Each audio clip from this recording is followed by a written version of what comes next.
Welcome back to Sistah Chat. You are listening to WSMR 100 FM. We want to thank Brokers Realty. Without them, we would not be here tonight. So we appreciate all that they do. If you were listening to the music during our break, that is Valina Hayes, and the song is So Happy.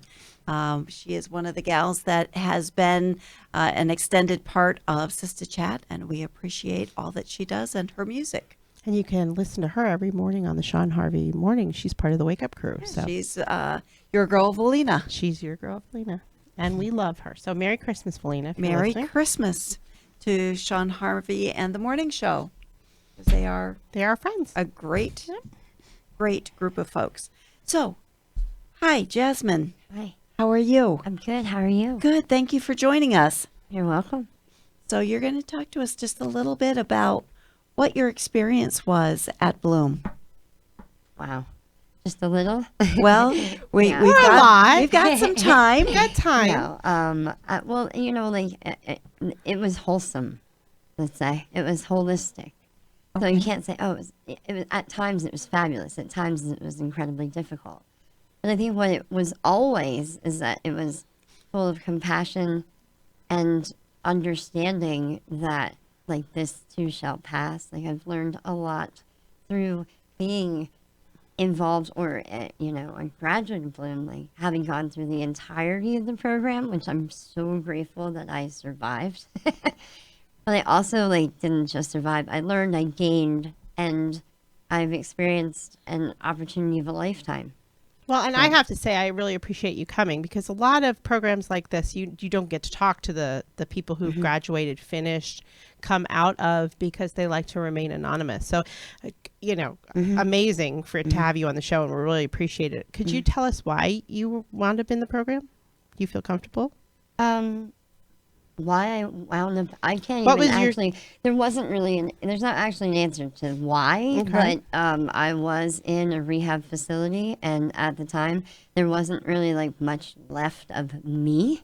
I didn't have any hope. I couldn't even spell the word anymore. So there was a time where the counselor that I had within the rehab, because I had a drug and alcohol active addiction that had just swept me under, and rehab was what I chose to do to assist myself. And then from there, the counselor at the facility was aware of the Bloom program and brought it to my attention, and I just allowed the experience to occur. I didn't say yes or no, because my decision making wasn't working. So that's why. Gotcha. It's not exactly a why. It's kind of more how. Yeah. How you flowed into the program. Right. Yeah. And I was really grateful because, I always say, I really wasn't a candidate for much at that time. Except these guys were like, oh, you're perfect for our program. It really added, a spark even in the veriest of the beginnings of the darkest of places. So, as for Carol and Linda and Terry, they carry a torch, even if it's only an ember, that lit my life up and helped me return to having faith, hope, and a compassion, not only from others, but for myself. So tell us about your life now. Oh boy, that's the exciting part. Okay. Well, during the course of my time at Bloom, I was supported in ways that were elevating. So through that, I went through a yoga training program, an aerial training program, a CRS training program. And I'm just completing the CRS. So I'll be a certified recovery specialist. With also working, Terry, we were just talking about adding the trauma yoga. So then therefore I'm going into different rehabs or facilities and acting as the yoga instructor in very sensitive areas with women. Wow. So what made you interested in that part of it? Well, here's the beauty of it, is that this is what they've offered to me. It's what works for me. So I live my life out loud. And as hesitant as I feel about doing that sometimes, because there's certainly people who may judge or not understand, and that's the beauty of being on this platform or with Carol and Sari and everyone else who supports Bloom is it gives us a non-biased platform to express like the full story, how we get here. That's wonderful. We really appreciate you coming on and talking to us about your life. Is there anything else you'd like to tell us about as far as Bloom is concerned? Is there any particular program that really, besides the yoga, that really touched you? Oh yeah, I'm not sure. The provided, like, there are certain requirements at Bloom that you work a 12-step program, which is your choice as to which one, and that you are a participant of outpatient therapy at downtown Bangor, at Recovery Revolution. And if you don't fulfill these responsibilities, you kind of terminate your opportunity at Bloom. And then also, like, given that we're in walking distance to the little local downtown, which is about all you need, and the different, being that Bloom is downtown, that we're able to walk to work in our I didn't work for 6 months. And then they offered the opportunity of working at Bloom so that you're in a safe environment where you're a vulnerable individual. A lot has occurred, and now we're sort of like picking up the pieces. It's really comforting to understand that your work environment is already aware of that. So that program, it was a part of the program. And being in the different phases of Bloom, I didn't drive for the first 9 months. I didn't have a cell phone for the first 3. And I accomplished those things. And yes, the rules have changed to fit other individuals' stories. But for me, that kind of stability in the boundaries was very important. Well, we're really proud of you. Thank you. And we want to thank you for coming on and talking to us about yourself and your recovery. Thank you. You're So welcome. is Jasmine's story like the average story, or? That's a great question. Yeah. I'm sure it's one that people want an answer to. And I think it's a hard one it would be hard to say yes, just because we're all so different and we all come with a different history. And depending upon what that is, really drives a woman's journey through our program. The rules don't necessarily change. There's a lot of structure. As Jasmine mentioned, everyone has to join a fellowship, a 12-step fellowship. They have to attend 90 meetings in the first 90 days they live there, 5 meetings a week thereafter. Curfew is 10 p.m. You can't have a car for 9 months.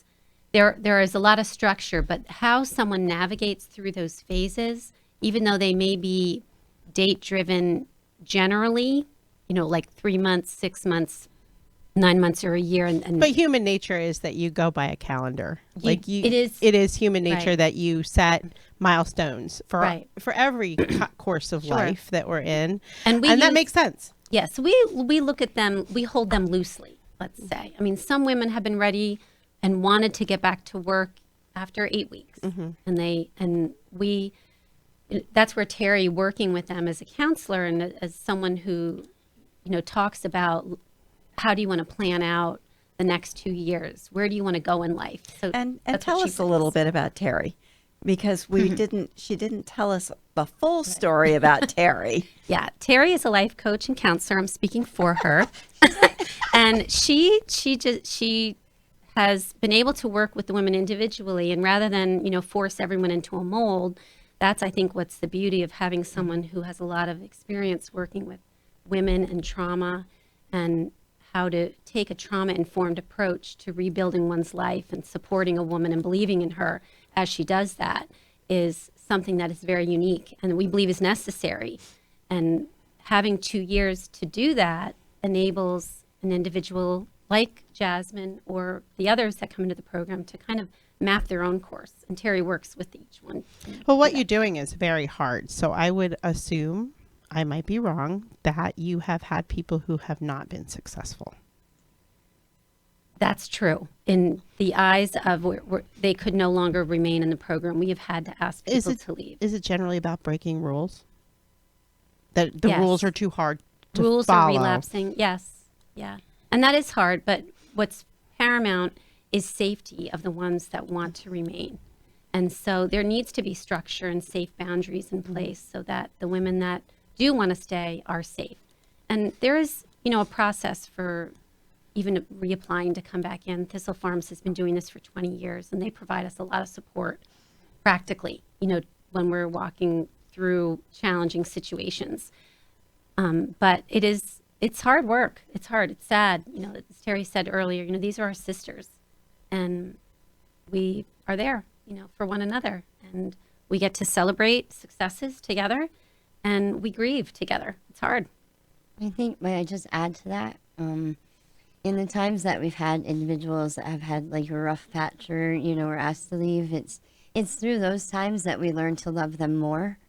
And Carol and Terry and the Bloom facility or faculty are phenomenal, or volunteers, whoever they may be, who are supporting us through that is phenomenal as examples. Like, we need mentors to teach us how to love.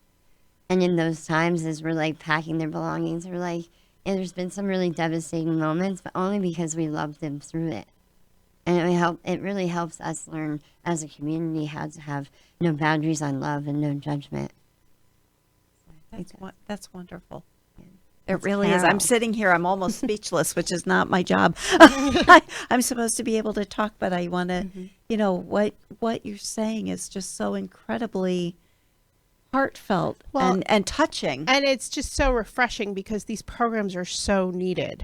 And I mean, you guys are limited by how many people you can help. I'm sure that the need Oh, the need is is great. just enormous. It's enormous. We lost more than 75,000 people last year alone in 2017 in this country to drug overdose. Yeah, and it's, everybody who's listening, it's not just, other places, it's not cities, it's everywhere. Every It's family is affected. absolutely everywhere. It can be your family member. It can be your neighbor. It can be, the man at the grocery store, or, someone that you Coworkers. are passing on the street. So, so many people are, they're so shocked by drug addiction, but it really does Well, touch and the things every that family. it turns into, trafficking and illegal activity, that it really does affect families so far and wide. Friends. I work in a rehab now myself because they've given me the strength and hope to believe that I can help other people as long as I remain honest. And then they are not like 29-day programs, which is near not enough. I mean, I've seen like sons and fathers in there together, or like anywhere from someone with a PhD to a lawyer, to a young kid who didn't even have a mother and father. Like, That is a literally. huge point, because it doesn't, the people who have, especially now with opioid issues, any kind of issue, actually, alcohol addiction, all kinds. It doesn't matter like what your education level is, what your financial status is. It affects everyone. And I think that the more we as a community all get together and realize that, the more successful programs like this will come to exist. So more that people get help. I just recently read that the swift change in opioid prescription, the pendulum has swung the other way, where doctors are no longer prescribing them. That has actually increased the episodes of suicides in people who are opioid addicted. So, I mean, everything that we do that isn't this doesn't work. Right. So more programs like this are needed. And I Jasmine talking about it, it's like, this happens to everybody. It's not something to hide in closet. Yeah. So how do we, as individuals, help break the stigma of it? That's hard. But I think when you can elevate when you can speak loudly about a program like this, when we can get exposure to saying that, we're not safer communities when our jails are full, and that we need to give people opportunity to heal and rebuild their life, and doing it in such a creative way, the way we are, or even the way our sister community in Nashville does it with making bath and body care products, it enables us to engage with the community on the issue, but in a very practical and regular way. And it just opens the door for more people to find hope when we're out front about it versus keeping it quiet. But the stigma is it's a big reality, and it's something that we have to, work with on a regular basis. Our founder in Nashville she founded the program in 1997, and she says that love is the greatest force for change in the world. I believe that. Yeah, and we we think about that often because their motto is love heals. We kind of took the model art heals, but when we don't know what to do, when we choose, to what does it look like to love sister, and it is giving her a home and a chance to heal, become empowered, and become employed. Many people talk about the cost of this program, and it's not inexpensive, but it probably, I believe the numbers we've gotten from our program in Nashville, the sister program in Nashville, is that it's probably half the amount of what it costs to keep a woman in prison. We can give her a place to live, help her start over, heal, address her medical and psychosocial needs, and then give her a job so that she can begin rebuilding her life. She's repaying her fines, she's engaging with her family, and she's actually starting to save money so that she can move on when she graduates and be a mom, be a sister, be a friend, be the daughter that she wants to be. That's great. We really appreciate you coming and joining us this evening. Jasmine, thank you so much for sharing your story. Give us a lot of information now. Yes, I Where would love do to. people come to purchase the items that we have out or to sign up for a class? They could go to bloombangor.org, and that is our website. There's information on how to learn. You can go to the About part and you can read about our program. You can send us a message and get information on how to apply for our program. But also there are links, clickable links on that homepage where you can register for a class or even pre-register so that your assigned materials are available when you just come in during open studio time and want to create something. And what are your hours Friday and Saturday this week so that week? people can come shop if they want presents? 11 to 7 on Friday, which is tomorrow, and 11 to 5 on Saturday. And the address. 32 Broadway in downtown Bangor. We are also a nonprofit. We are a nonprofit registered charity in the state of Pennsylvania. And all of the gifts that are given to us, especially this time of year, people are looking for a way to give back. And we would just welcome any donation because we are completely supported by the generosity of our And community. is that available on your website? That is. There's a donate They can button. click? They can click. They can click and And it's donate. secure. We are going to share that on all of our Facebook and Instagram and Twitter so that if people will show your hours, your address, and where they can go to make a donation. Because I think if you're going to make a donation this Christmas season or before the end of 2019 so that it can be on your 2018 so it can be on your taxes, you want to get that donation in the next week and a half or so. We actually have a question, one last question it seems like. Is there a place like this in the Poconos? I already know the answer to that. No, to our knowledge, there is not another Thistle Farm sister community.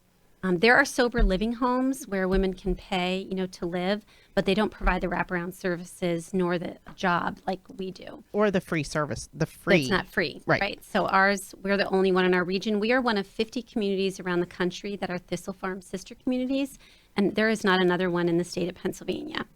We do have a person on, Rob is asking, can one be started in the Pocono area? I'm sure that no one would be Absolutely. objected to You would object to not that. object. There's I'm no sure you would competition like here. to have more. It would just be, Absolutely. you need people to come on board and help make that happen. And it can Let's happen. do I it. further the conversation. Like Jasmine said, let's do it. Yeah. Sounds great to me. Yeah, I think, especially, you said women face much more challenges, and to have other women supporting women to make it back and to go farther is just amazing. Yeah. Well, we really appreciate you coming on Sistah Chat. And we having look us. forward to maybe having a further conversation about this, seeing as we have an interested person in our chat room. So we'll continue to follow up on that. We don't Love have to. Mama C here to do our point of wisdom, but I think I'm going to let Jasmine close us out instead and tell us what you would tell somebody coming into the program. I'd say welcome. I would address maybe they probably have a slight fear, and I've definitely emphasized that we're here to walk through that together. Not over it, not under it, and not around it, but honestly through it. And if we need to light a candle for the woman who's not yet found her way home, we'll rub two sticks together until we catch that flame. And I loved what you said earlier about the ladies that they carry an ember. Can you repeat that? Do you remember what you said? That they let their light shine, even though if it's only an ember. Right. And I love that. That's a Bloom. We plow the field by hand. Jasmine always tells me that. This is hard work. And she says we're plowing the field by hand, and she's right. That's Well, great. that was a wonderful thought. So that was our words of wisdom Oh, for I this week appreciate in that. place of Wow. Mama C, who's sick tonight. So we hope she's getting better and that she has a wonderful Can I just give holiday. a shout out to the ladies in Of case they're course. watching? Absolutely, Please please. Please do. I love you. Aw. So a shout out to all of the ladies of Bloom. Yes. We encourage you to continue to get better. And thank you, ladies, for joining us this evening. you. Again, we want to thank Brokers Realty for being our amazing sponsors. Without them, we would not be here. We hope that all of you folks that are out there listening have a wonderful holiday season, and we will join you next Thursday evening. This is Sistah Chat, signing out. Okay.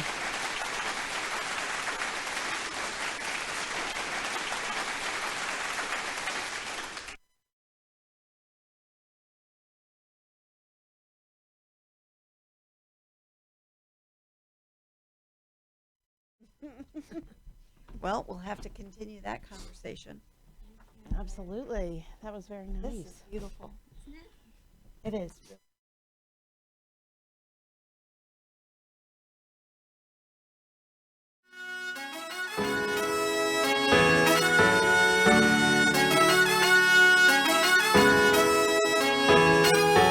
Sistah Chat Radio. Turn us on, enjoy the show. The machine for the soul. Regardless religion, your status, your goals. It's where everyone grows from what everyone knows. Sistah Chat Radio. Turn us on, enjoy the show. The machine.